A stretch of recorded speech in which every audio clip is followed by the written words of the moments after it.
સુરત શહેરના ડિંડોલી વિસ્તારની ઘટના. ઘરમાં એકલી રહેલી તરુણી સાથે પડોશી યુવાને દુષ્કર્મ કર્યું. તે સાથે પડોશી અન્ય યુવાનને અડપલા પણ કર્યા. સમગ્ર ઘટના બાબતે ડિંડોલી પોલીસમાં નોંધાઈ ફરિયાદ. ડિંડોલી પોલીસે બંને યુવાનોની ધરપકડ કરી જેલના હવાલે કરી દીધા.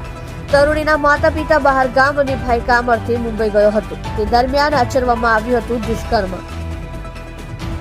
તમે જોઈ રહ્યા છો SD ન્યૂઝ ચેનલ ફેઝલ શેખની સાથે.